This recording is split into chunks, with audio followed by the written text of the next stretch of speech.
being that you are in third year, guys, right? So third year, you started as clinical as well. So yeah, I'm just judging how much you know about the Asian influencer है कि आप लोगों को कितना पता होगा influencer का. कोई भी एक अपनी क्लास को रिप्रेजेंट करके बताया अच्छी तरीके से, सेंसिबल, जिसपे हंसी ना आए. Anybody? खड़े होके कोई है कितना किसी पे देखो आप लोगों को third year of student, I think you should know about those things. Sir actually शायद पता नहीं क्यों आता सब मुझे. देखो नहीं, ये एक हो रहा है पंडित हॉट स्पीच हो रहा है, इसमें बहुत ज्यादा लोगों पे टीवी पे भी आया है, अखबार में भी आया है, सब जगह नेट पे, उस पे मास मीडिया पे. तो कुछ जनरल चीजें ऐसी होती है जो जहन में रह जाती है. तो आप लोगों ने बिल्कुल बर्ड के बारे में नहीं पढ़ा, कुछ नहीं सुना कि क्या होता है, किस तरीके से होता है, इसको कैसे कंट्रोल करते हैं और इसमें क्या होता है, कितने डिग्रीज पे जो है इसका जो है वायरस बढ़ जाता है, इसको किस तरीके से प्रोटीन हो गई है, जो विटामिन्स हो गई, आप कैसे खा सकते हैं, कैसे नहीं खा सकते, इतना कुछ पता तो होना चाहिए आप लोगों को. You have no idea? नहीं आएगा. चलो शुरू करें. अफसोस हुआ वैसे This new today's word wise and recovered frequently from short bird. ये short bird क्या है? अब देखें ये वर्ड आपको आने चाहिए. शोर बर्ड ये पूरी इंग्लिश लिखी हुई है. शोर बर्ड साहिली परिंदे, माइग्रेटिंग वाले, माइग्रेटिंग वाटर फाउल. अब ये भी आता है नहीं, वाटर फाउल भी. स्वॉन्स जो होते हैं, स्वॉन्स हो गए आपके जो भी उड़ने वाले परिंदे होते हैं जो माइग्रेट करते हैं from one place to another, उनको वाटर फाउल कहते हैं.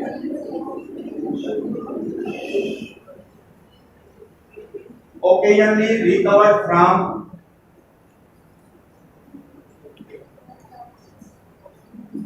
imported pet birds. Viruses may be present in village or backyard flocks. Avian influenza पे भी बहुत ज्यादा रिसर्च हुई है, तो आप जरा रिसर्च वाले इस पे लोग कर रहे हैं, एक्सरसाइज कर रहे हैं. Birds solid through live poultry markets. The current outbreak of highly pathogenic avian influenza which begin in Southeast Asia. Begin in Southeast Asia. कौन-कौन से मुल्क आते हैं साउथ ईस्ट एशिया में?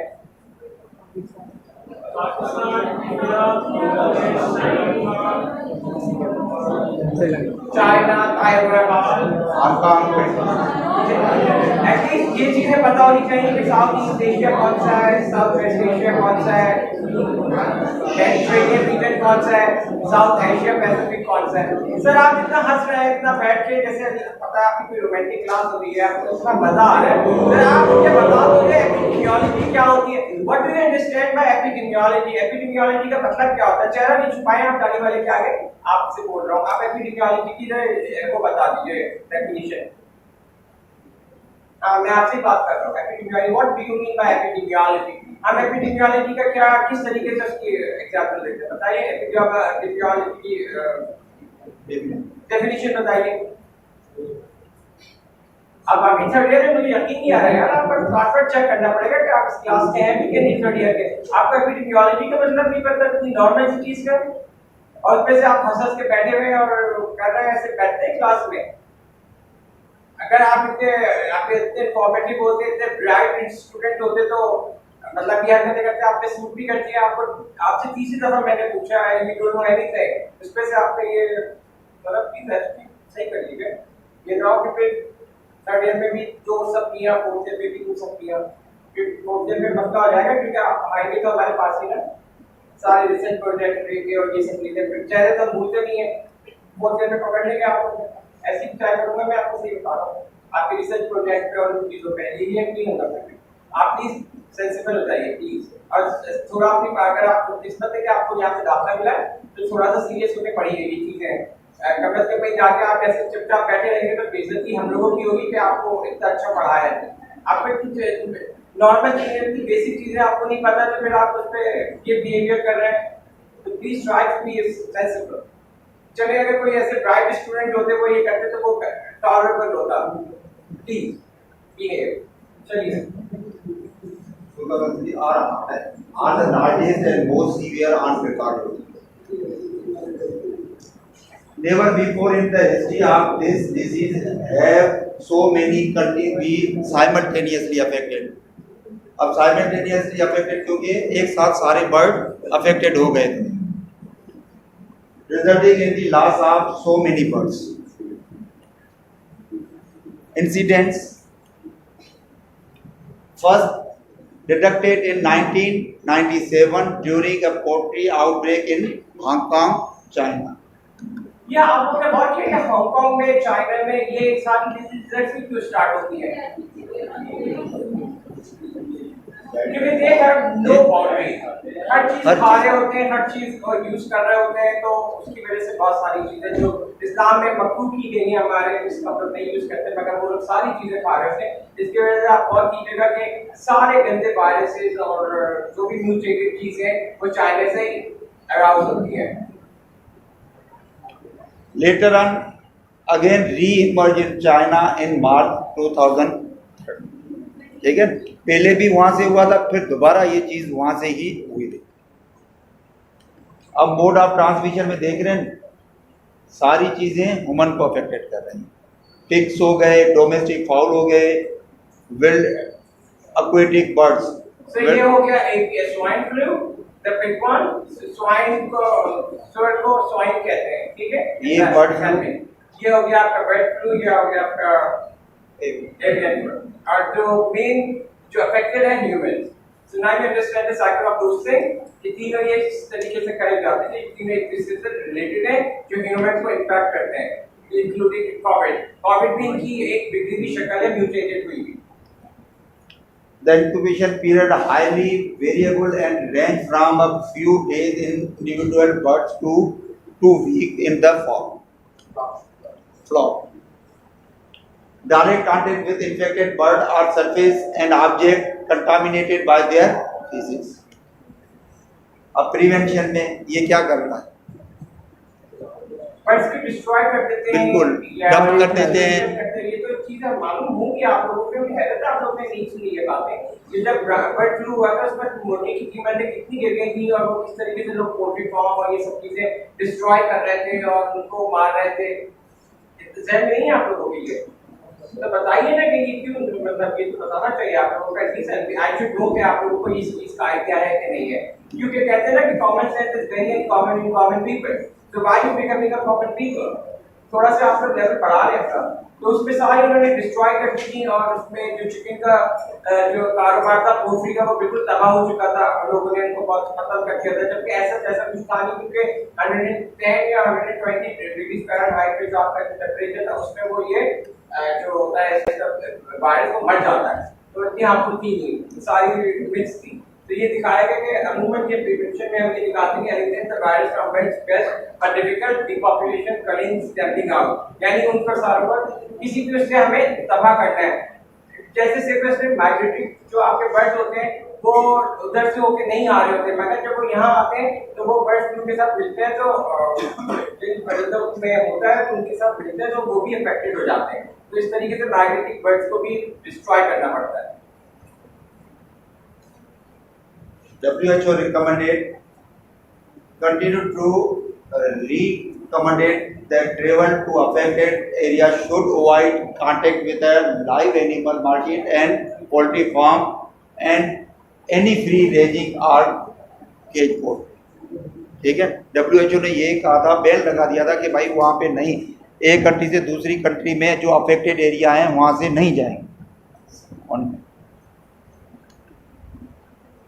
Large amount of the virus are known to be excreted in the dropping from infected bird. Population in the affected country are advised to avoid contact with the dead migratory birds or wild birds showing sign of the disease. अब क्या करते हैं, आपने बता दिया था isolation, quarantine, self shielding क्या है? अपने आप को कवर करना यार, social distancing, one hand. Snow day में क्यों कहा है?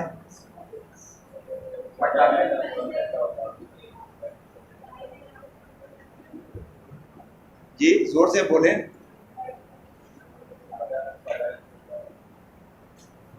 ज्यादा सर्दी में भी आपको पता है कि ये वायरसेस वगैरह जो होते हैं वो कोल्ड होकर फ्रीज हो जाते हैं, तो इन्फेक्टेड नहीं होते हैं। सर्वाइवल रेट इनका है ना उसमें बढ़ जाता है जो इस वजह से। And personal hygiene is the most important thing in everything.